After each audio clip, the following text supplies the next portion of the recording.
اخلاق بتا رہا یہ یزید کا ماننے والا ہے، کردار بتا رہا اس کی سیرت اور ہے. یہ مکتب اخلاق سے پھیلا. تشیع کیوں پھیل رہی ہے؟ کیونکہ اخلاق محمد اور آل محمد اتنا اچھا ہے کہ ہم کسی کو روکتے نہیں ہیں، ہم سب کو بلاتے ہیں، کیونکہ یہ کشتی حسین ابن علی ہے. یہ نعمت، اگر اسی نعمت کو سمجھو کہ خدا نے کیسے امام تجھے عطا کیے ہیں، کیسا اخلاق تجھے عطا کیا ہے. اور میں ہمیشہ کہتا ہوں یہ حسین کی کشتی ہے، آنے کی دعوت سب کو ہے، لیکن اس کشتی میں بیٹھے رہنا ہے یا اتر جانا ہے یہ میرا فیصلہ ہے. بلاتے مولا سب کو ہیں، کہتے اب تو نے رکنا ہے یا جانا ہے یہ فیصلہ تیرے اوپر ہے. دعوت وہ سب کو دیتے ہیں. اب یہ ظرف زہیر تھا کہ حسین نے دعوت دی، اس نے حسین کو چھوڑا نہیں. یہ حر تھا جسے حسین نے بلایا، وہ آیا، پھر حسین کو چھوڑ کے گیا نہیں. بلایا تو ابن سعد کو بھی تھا، بلایا تو حسین نے شمر کو بھی تھا، لیکن ہر کسی کا اپنا ظرف ہوتا ہے. تو میرے عزیز یہ بلاوا ہم سب کو ہے، لیکن اس کشتی میں ٹکنے کے لیے، رہنے کے لیے حسین کے بتائے ہوئے اصولوں پہ عمل کرنا پڑتا ہے.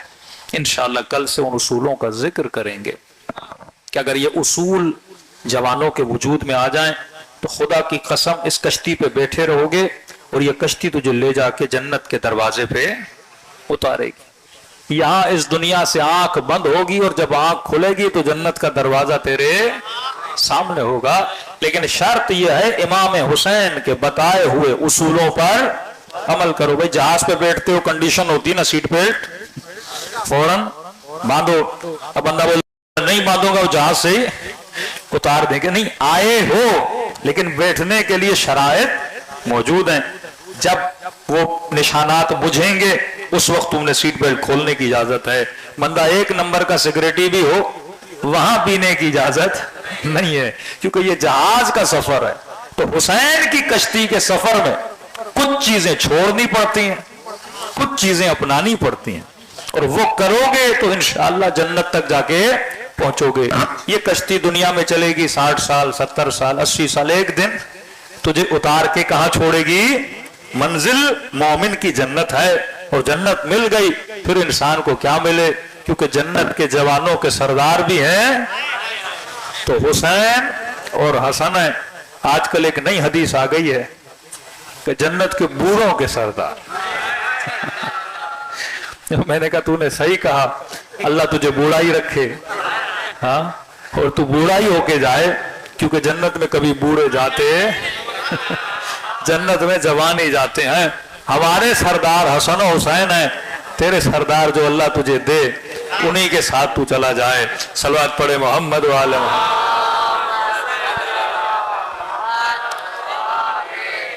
اب بندہ ٹریک سے ہٹتا ہے نا، پتہ نہیں کہاں چلا جاتا ہے. یہ شکر خدا کرو کہ خدا نے تجھے حسین کا ٹریک عطا کیا ہے. ہاں، اب سنو کتنے کریم تھے امام حسین. یہ کرم حسین مصیبت کے جملے بھی ہیں، لیکن واقعاً کتنے کریم ہے امام حسین. اس کو سمجھانے کے لیے یہ حدیث کے جملے کافی ہیں کہ فرماتے ہیں بہن زینب کے خیمے میں آتے ہیں. اب کتنا پیار کرتے تھے اہل بیت اپنی والدہ سے. یہ امام رضا کے جملوں سے اندازہ لگائیے کہ فرماتے شیعو چھوٹی چھوٹی باتوں کے لیے ہمیں ہماری دادی زہرا کا واسطہ نہ دیا کرو. فرماتے ہم سب تیرے اوپر حجت ہے، ہمارے اوپر اگر کوئی حجت ہے تو ہماری دادی زہرا ہے. اب ایسی ماں نے بیٹے کے لیے کرتا سیا ہو، ماں کی نشانی بڑی عزیز ہوتی ہے. کہ بہن زینب وہ کرتا دو جو اماں زہرا نے سیا تھا. وہ کرتا ملا، امام حسین نے پہنا. پہننے کے بعد خنجر نکالا، اپنے ہاتھوں سے کرتے کو پھاڑنا شروع کر دیا. تعجب سے سیدہ زینب نے کہا کہ حسین ماں کی نشانی ہے، پھاڑ کیوں رہا ہے؟